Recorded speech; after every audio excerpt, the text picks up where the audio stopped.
Përshëndetje të gjithëve, unë jam Ilir Karabrahimi dhe ju uroj mirëseardhje në episodin e 3 të podcastit Rise Her.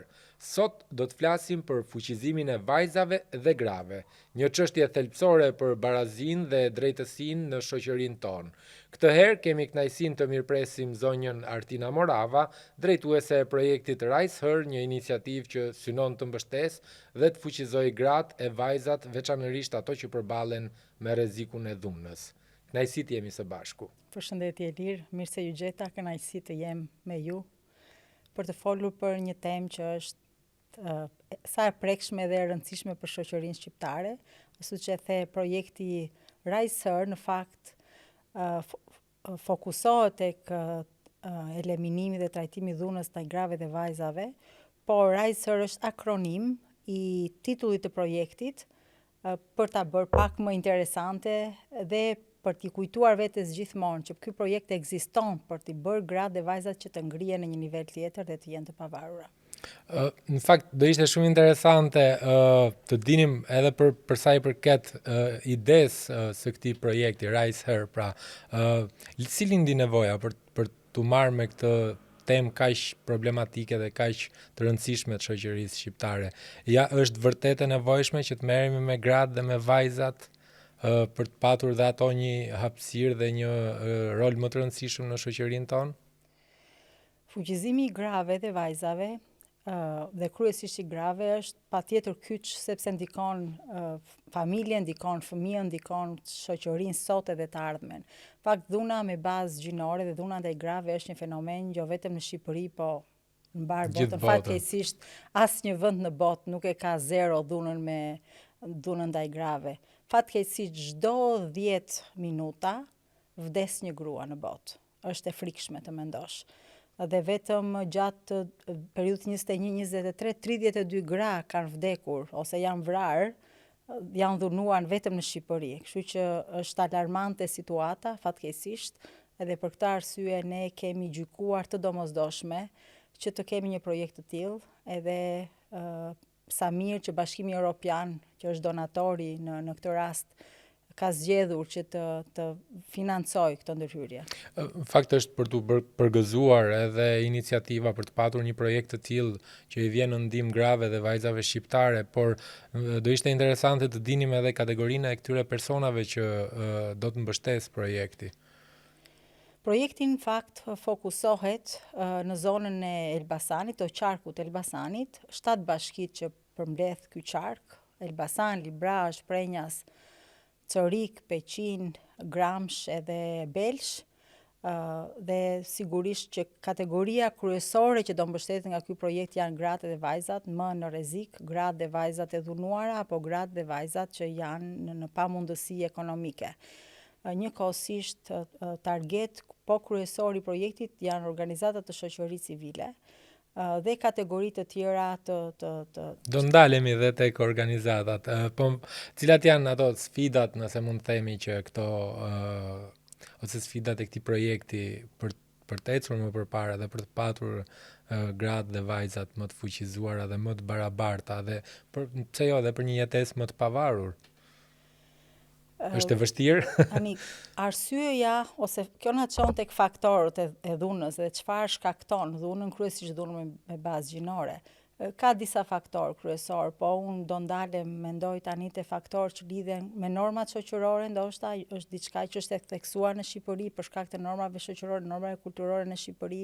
Dhunën e kemi normalizuar dhe mendojmë që një nga mënyrat për të trajtuar mos dakortësinë në çift apo në familje, apo edhe në mjedise të tjera, po kryesisht niveli më i lartë i dhunës me bazë gjinore ndodh në familje, e trajtojmë mos dakortësinë dhe reagojmë me dhunë. Gjithashtu është mungesa e fuqizimit ekonomik të grave, një pjesë e grave fatkeqësisht nuk kanë të njëjtat mundësi si djemt për të qenë të pavarura ekonomikisht, kjo për shkak të përkushtimit të tyre në edukimin e fëmijëve apo mirëritjen e fëmijëve, apo kujdesin për anëtarë të familjes të cilët janë më në pamundësi për të kujdes për veten, dhe kjo i bën gratë të varura ekonomikisht nga bashortë e tyre apo nga familjarë të tyre. Pra ekziston ende ai stereotipi që gruaja shihet për të bërë në thonjza punë të shtëpisë apo për të kujdesur për fëmijët, për familjen, pse jo në zona rurale edhe për punë të fshatit, nëse mund të themi kështu apo jo. Dhe kjo i kufizon ato nga ekonomikisht dhe bën të vështirë që të marrin vendime të pavarura dhe i detyron ato në disa raste ose në shumë raste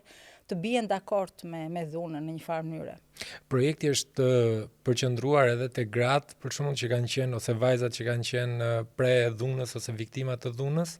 Po, patjetër janë kategoria kryesore, gratë që janë pre dhunës ose viktima të dhunës, sepse projekti i dedikohet kësaj kategorie, patjetër që zgjerohet edhe gratë të cilat janë në rrezik për të dhunuar.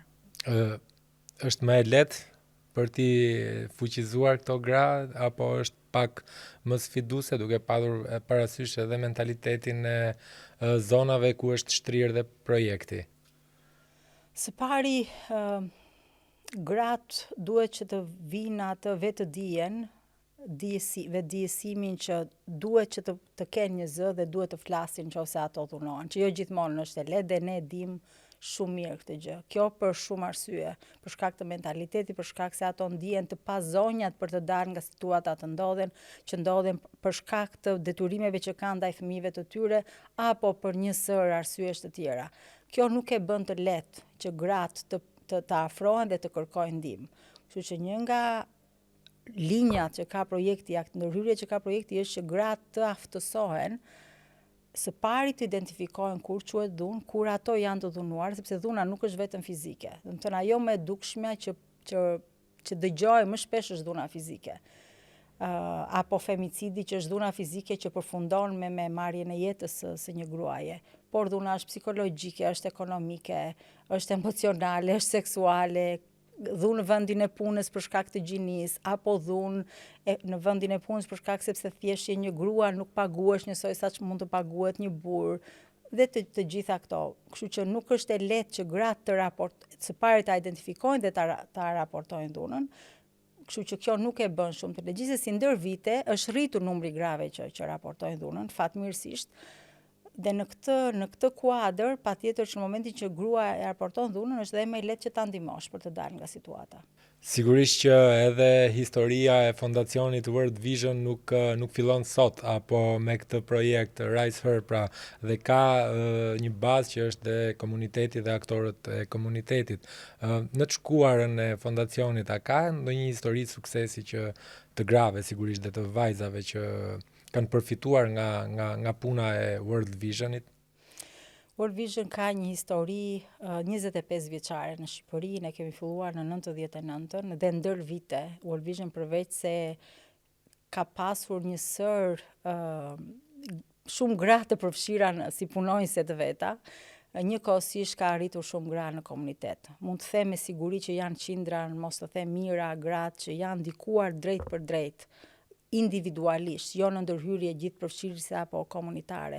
Dhe ndërhyrjet përfshin aftësimi tyre për të trajtuar në mënyrë të shëndetshme marrëdhëniet familjare, aftësimi tyre dhe fuqizimi ekonomik i tyre për të gjeneruar të ardhurat për veten dhe për familjen e tyre. Mund të përmend disa histori, po ndalem ndoshta vetëm tek dy prej tyre. Të dyja çuditërisht që po përmend tani janë të dyja në zonën ku ndodh projekti, dhe pse ka ndodhur në projekte të tjera të cilat World Vision ka zbatuar. Po nis me një zonjë e cila ka qenë stafi punonjëse World Vision në zonën e Elbasanit prej disa vitesh. Dhe më ka bërë shumë përshtypje një bisedë që kisha me atë, kur ajo po fliste se si jeta e saj ishte transformuar thjesht duke qenë pjesë e World Vision, si punonjëse World Vision, për shkak sepse World Vision e ka vlerë thelbësore, ne i vlerësojmë njerëzit, e kemi një nga vlerat si organizat, dhe nis që nga punonjësi. Dhe kjo zonjë e nderuar punonjëse në terrenin në zonat ku World Vision operon, tregon që në fillimet e përfshirjes së saj, ajo mendonte se i shoqi i saj e vëzhgonte në moment që ajo dilte nga shtëpia. ndoshta ai nuk e vëzhgonte, nuk është se ajo raportoi ndonjëherë dhunë as psikologjike as emocionale, por kjo tregon se si mentaliteti, kultura lokale kishte vendosur në mendjen e saj një ide që në momentin që ajo del nga shtëpia dhe përfshihet në diçka tjetër, ndoshta bashorti vet nuk i beson. Dhe tregon se sa e vështirë është për gratë ka qenë një nga dhe ne rastet kishte burgosur veten. Pas 4-5 vitesh ose më shumë e punësuar dhe e përfshirë me projektet tona, ishte tërësisht një person tjetër, ishte pavarur, lëvizte nga një zonë në një zonë tjetër, shumë me besim të lartë dhe ndikonte edhe gra dhe vajza të tjera duke i nxitur, që të përfshiheshin edhe se si mund të dilnin nga situata ku ishin. Po në një nga zonat e Elbasanit kemi një sër historish ku gratë janë ndikuar dhe janë fuqizuar ekonomikisht, po ndalte ky komponent duke qenë që duke menduar dhe duke qenë e sigurt që nëse një grua është e pavarur ekonomikisht, ajo është në gjendje të marrë vendime më të mirë menduara në interesin e vet apo të familjes së vet. Mund të përmend dy persona, është një grua dhe një vajzë, të dyja të përfshirë në bletëritje, është një profesion jo i zakonshëm për gratë, por gratë në zonat ku ne punojmë kanë arritur të bëjnë diçka të tillë fal trajnimeve, inkurajimeve, nxitjeve që kolegët e mi kanë bërë në këto zona. Dhe të dyja, një zonjë dhe një vajzë kanë një sipërmarrje, tani jo vetëm prodhojnë mjalt edhe shesin në mënyrë fitimprurse për veten e tyre, po janë edhe një zë për gratë dhe vajzat e tjera.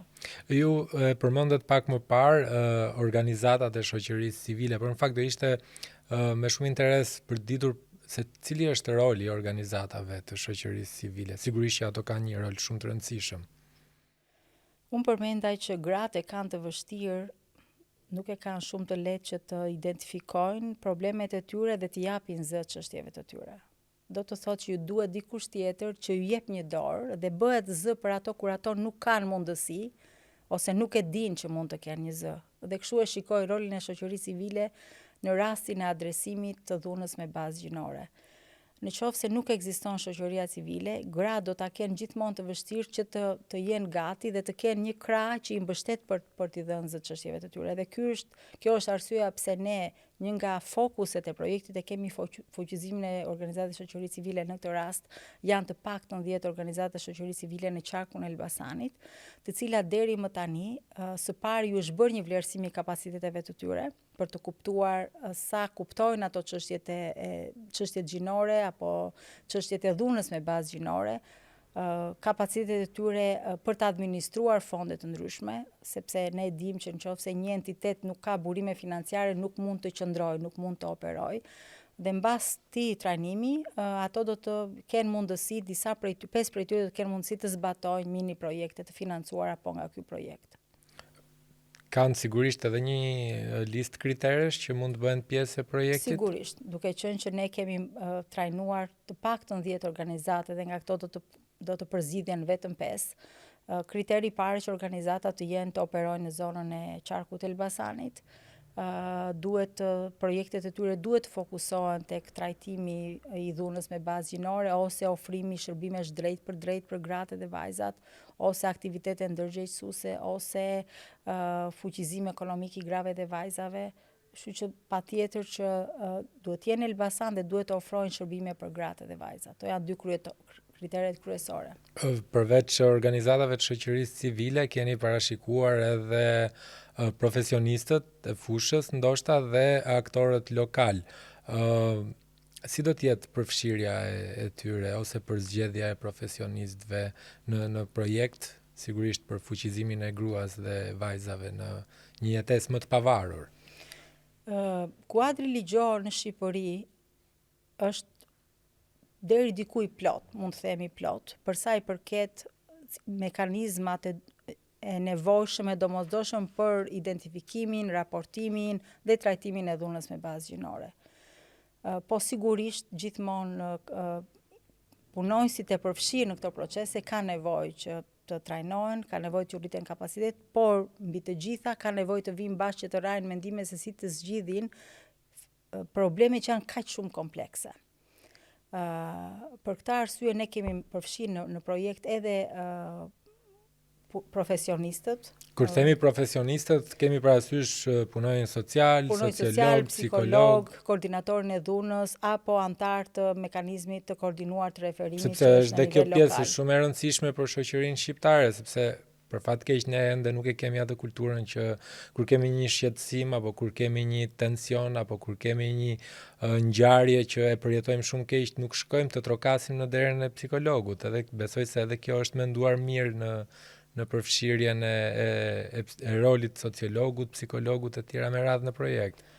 Patjetër, edhe përveç se psikologët, punonjësit social apo stafet e tjera lokale, specialistët e tjerë në nivel lokal apo në nivel kombëtar, përveç se trajnohen edhe vinë bashkë për të diskutuar çështjet dhe mënyra kreative apo më efektive për të zgjidhur problemet, ne kemi menduar gjithashtu që t'ju ofrojmë atyre sesione mentorimi. Ne dimë që të përballesh me raste të tilla çdo ditë është shumë e vështirë. Dhe ngarkesa psikologjike dhe për profesionistët bëhet shumë e madhe dhe ndonjëherë pa menaxhueshme. Për këtë arsye ne kemi përfshirë në ndërhyrje dhe do të ofrojmë gjithashtu edhe sesione këshillimi për vetë specialistët. Po për sa i përket funksionimit mekanizmit të referimit në bashkëpunim me aktorë të ndryshëm, sigurisht gjithmonë flasim për parandalimin e dhunës me bazë gjinore. Çfarë roli do ketë? Si do të funksionojë? Mekanizmi koordinuar i referimit është kyç dhe është mekanizmi përgjegjës së bashku me koordinatorin e dhunës me bazë gjinore për identifikimin dhe trajtimin e dhunës me bazë gjinore. Pa këtë mekanizëm, gratë ose vajzat e dhunuara mund të raportojnë dhunën, por nuk do ju zgjidhet rasti. Mbetet deri tek raportimi. Mbetet vetëm te raportimi, kështu që praktikisht mekanizmi e merr rastin, e trajton dhe i bën një plan se si rasti të trajtohet edhe të zgjidhet, duke i ofruar zgjidhjen në varësi të situatës që gruaja është duke u përballur. Kështu që roli i tyre është kyç, jo vetëm i punonjësve social, psikologëve, por gjithashtu edhe stafeve mjekësore. Është kyç gjithashtu sepse në disa raste janë stafet mjekësore ato të cilët përballen kryesisht me dhunën fizike apo dhunën seksuale. Një pikë tjetër shumë e rëndësishme është edhe ndikimi në komunitet dhe ndërgjegjësimi i komunitetit. Si do të ndikoj projekti pra në ndryshimin e perceptimit apo në barazinë gjinore pra? Për sa i përket ndërgjegjësimit, janë disa shtresat ose kategori të popullsisë të cilat do të përfshihen dhe janë targetuar në projekt. Po e nis në fillim me burrat. Në pjesë të madhe të rasteve janë bashkëshortët apo meshkujt të tjerë të cilët dhunojnë gratë. Kështu që shumë e rëndësishme që burrat e para të kuptojnë se sa e rëndësishme është barazia gjinore, të kuptojnë rolin që gratë kanë në jetën e tyre dhe në jetën e shoqërisë dhe të dinë se si t'i trajtojnë, si të reagojnë në raste se identifikojnë dhunë nëse ata nuk janë dhunues. Përqasja që kemi menduar në të rast është me grupe mentorimi, domethënë burrat vinë bashkë dhe diskutojnë dhe këshillohen se si të trajtojnë raste të tilla. Një kategori tjetër janë patjetër vetë gratë në përgjithësi, të cilat dhe ato ndërgjegjësohen dhe edukohen për se si të trajtojnë rastet e dhunës. Përfshijmë gjithashtu në fushatat tona të ndërgjegjësimit apo ndërhyrjet tona ndërgjegjësuese të rinjt. Ne do të ndërtojmë grupe adoleshentësh të rinj, djemë edhe vajza, të cilët përveç se do të kuptojnë llojet e dhunës, identifikimi, si të identifikojnë, si të raportojnë, gjithashtu si të marrin nisma dhe si mund të jenë ata një lloj agjenti ndryshimi për këtë fenomen i cili mund të prek ata vetë apo antar të familjes së tyre. Pra, është një punë le të themi që ose është një fenomen që nuk ndodh vetëm kur je burr apo kur ndihesh burr, por ti i merr ato ndikime që në fëmijëri. Pra është le të themi dhe një ndërgjegjësim familjar, nëse mund ta quaj kështu. Edukimi në fakt duhet të nisi që në fëmijëri, sepse që një burr të di si të trajtojë bashkëshorten e vet ose shoqen e vet, duhet që të mësohet që kur është fëmijë, kur është adoleshent dhe aty i merr bazat. Po përveç edukimit të targetuar, nëse mund ta quaj kështu me grupe specifike, kemi menduar dhe fushata ndërgjegjësimi, të cilat janë qoftë në komunitet, mund të jenë në media online apo televizive. Në dhjetorin, mos gaboj, në dhjetorin e kishim fushatën e parë, e cila targetoi profesionistët mjekësor. Stafe mjekësore ishin gati 200 ose pak më shumë se 200 infermier, mjek, punonjës social apo psikolog që punojnë pranë qendrave shëndetësore, të cilët u ndërgjegjësuan për rolin e tyre për trajtimin, identifikimin e dhunës me bazë gjinore. Sigurisht që në një rast të tillë roli i Ministrisë së Shëndetësisë jo vetëm për punonjësit e shëndetësisë, po për të gjithë fenomenin e dhunës me bazë gjinore, Ministria e Shëndetësisë është aktor kyç dhe jemi mirënjohës që Ministria e Shëndetësisë na është bashkuar në këtë nismë dhe është përkrahur nesh në ndërgjegjësimin apo në trajtimin e rasteve kur është e nevojshme.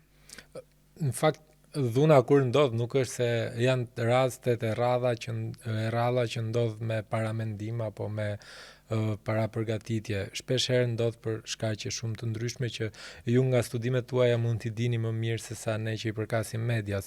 Por në të njëjtën kohë burrat janë ata që shkaktojnë dhunën në shumicën e rasteve, por janë edhe ata që mund të jenë roli kyç për ta promovuar një mjedis më të sigurt edhe pa dhunë. Si është menduar dhe kjo ndërthurje mes burrit në familje, burrit në mjedis, në kafe po themi, apo në mjedisin e tij jashtë dyerve të familjes? Shumë aspekte i rëndësishëm në fakt dhe thelbësor. Prej vitesh si organizat ne aplikojmë një përqasje, një metodologji që ne i quajmë festojmë familjen. Ne i quajmë kështu për të theksuar rolin që ka si burri edhe gruaja në një familje, edhe rëndësinë e marrëdhënieve të shëndetshme në familje. Dhe pjesë e këtij projekti 70 persona që i bie parafisisht le themi 35 çifte, 35 burra dhe 35 gra, do të përfshihen në një seri sesionesh për të fokusuar te marrëdhëniet e shëndetshme. Sigurisht që ndërtimi kapaciteteve të 70 individëve apo 35 burrave nuk do ta tjetërsoj fenomenin, por zakonisht është efekti le themi domino. Shpresojmë që nëse ne edukojmë 35 burra, ata do të edukojnë 35 djem edhe 35 shok, duke rritur kështu ndikimin e tyre në qarkun e Elbasanit. Është i vështirë ky proces, duke padur parasysh pak edhe mentalitetin ton shqiptar që unë jam burri, unë vendos për gjithçka, unë i di të gjitha, unë kam ekonominë shtëpiake, unë e di se çfarë duhet blej, unë e di se çfarë duhet shpenzoj. A është pak një mision utopik, do thosh. Në fakt mund të duket utopik, ndaj përmendaj që nuk mund të themi që arritja 70 individëve do të tjetërsoj fenomenin, por kemi pas raste të suksesshme, kemi pas raste të suksesshme në praktika të mëparshme edhe në zona të tilla që janë, le të themi, nëse mund të përmend Kurbinin apo Durrësin. Dhe kemi pas raste të baballarëve apo bashkëshortëve të cilët kanë ndryshuar tërësisht përqasjen e tyre dhe të kuptuar tyre për rolin në familje. Kështu që ka shpresë. Po pse ndodh kjo? Është interesante, domethënë pse vijon të jetë kjo? Është për shkak të historisë sonë të para viteve 90, burri është shtylla kryesore? Është më shumë normë kulturore që ne kemi si shoqëri e trashëguar. Tani kjo duhet që të hyjmë thellë për ta analizuar, por ka një sër, jo domosdoshmërisht mund të jetë është mentalitet. Është në disa raste, disa studime tregojnë që është trauma e fëmijërisë, nëse një djalë që keq trajtuar në fëmijërinë e vet dhe nuk ka menaxhuar emocionet, nuk di të menaxhojë emocionet e veta, zemërimin, do të reagojë në një mënyrë të tillë me persona që janë më të dobët në jetën e vet dhe gruaja si natyrë është më e briq se sa një burr, që do e transferojë aty zemërimin ose tek gruaja ose tek fëmijët. Mund të jetë gjithashtu faktorë të ndikuar nga alkooli apo varësia nga substancat që fatkeqësisht në Shqipëri janë kryesisht burrat që ose në përgjithësi janë burra të varur nga substanca të tilla dhe kjo ndikon. Kështu që apo sfidat ekonomike duke ndier presionin që burri ka, bashorti ka për të siguruar për familjen, e transferon këtë në një mënyrë tjetër. Kështu që nëse do kisha mundësi që t'ju bëja një thirrje burrave, do ju thoja, baballar burra, në qoftë se ndiheni që nuk po e përballoni dot presionin, kërkoni ndihmë. Është okay që të kërkosh ndihmë, qoftë psikologjike, qoftë këshillim nga dikush tjetër që ka ditur, ka mësuar si t'ja dali, si të menaxhosh zemërimin dhe si të përshtatësh sjelljen tënde, që të jesh mbështetje, mbështetja më e madhe për familjen tënde, në vend që të jesh, le të themi, dhunuesi më i madh i familjes tënde.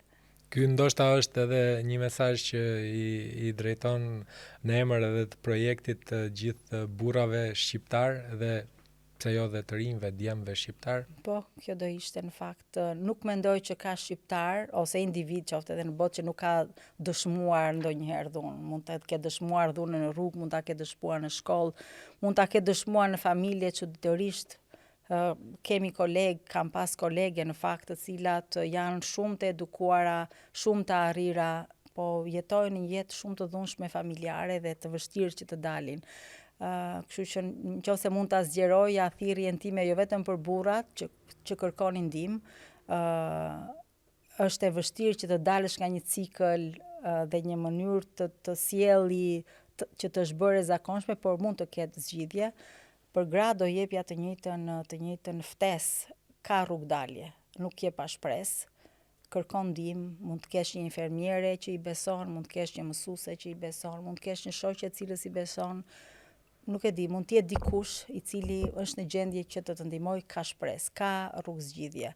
Dhe për fëmijët, adoleshentët, të rinjt, mësoni si ta doni dhe ta respektoni njëri tjetrin, shoqen e klasës, shoqen e bankës, vajzat që shikon në rrugë, mëso t'i respektosh, sepse do të jetë nesër pas nesër, mund të jetë bashortja jote ose komshia jote.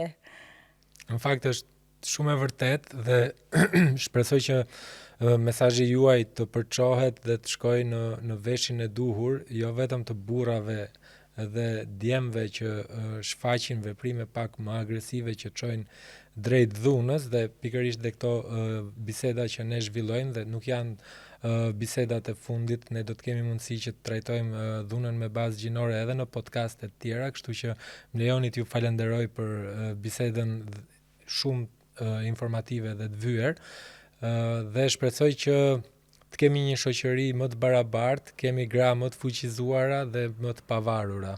Faleminderit edhe një herë. Shumë faleminderit gjithashtu edhe juve, ishte kënaqësi. Do doja që në podcastin tjetër të vija të tregoja më shumë histori suksesi, jo vetëm probleme. Pse jo, patjetër, me kënaqësi. Faleminderit të gjithëve që na ndoqët. Ky ishte podcasti i tretë Rise Her. Në episodin e ardhshëm të podcastit ton do të zhvillojmë një bisedë me Mirgit Vatajn, kryetarin e urdhrit të punonjësit social mbi rolin jetik të punonjësve social dhe angazhimin e këtij institucioni në mbështetje të fëmijëve dhe të rriturve që kanë përjetuar apo vuajnë pasojat e dhunës me bazë gjinore. Një diskutim i rëndësishëm mbi ndihmën profesionale, mbrojtjen dhe rrugën drejt shërimit. Qëndroni me ne.